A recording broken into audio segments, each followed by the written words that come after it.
बिस्मिल्लाहिर्रहमानिर्रहीम। उम्मीद करता हूँ सब दोस्त खैर खैरियत से होंगे। नेक्स्ट वीडियो में हमने आपको बताया था कि प्रिज्म मूड किस तरह चेंज करते हैं और प्रिज्म मूड टोटो स्टेशन में किस तरह सेट करते हैं। जब प्रिज्म मूड पे आएँ तो जो रिफ्लेक्टर है वहाँ पे अगर हम प्रिज्म करें तो माइनस नीचे पीसी के सामने -30 आ जाता है। वो किस वजह से -30 आता है वो आज मैं आपको बताऊंगा। ये हमारे पास प्रिज्म है, मैं आपको बताता हूँ कि -30 क्यों आता है।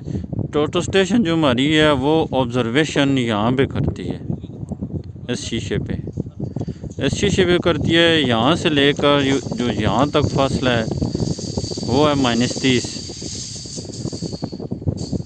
इस वजह से जो -30 है यहाँ पे ऑब्ज़र्वेशन की वजह से वो फासला ऑटोमेटिक भी उसके अंदर प्रिज्म करो तो -30 आ जाता है। अगर ना आए तो ख़ुद भी बंदा कर सकते हैं।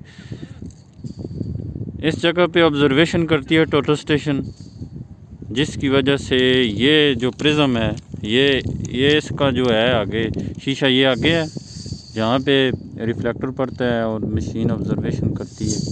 यहाँ से यहाँ तक फासला -30 होगा।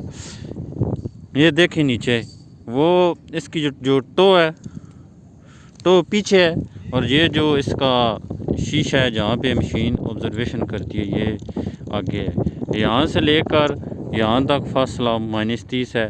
इस वजह से पीसी के सामने -30 आता है। हमारी वीडियो पसंद आए तो लाइक करें, सब्सक्राइब करें और शेयर करें। Thank you.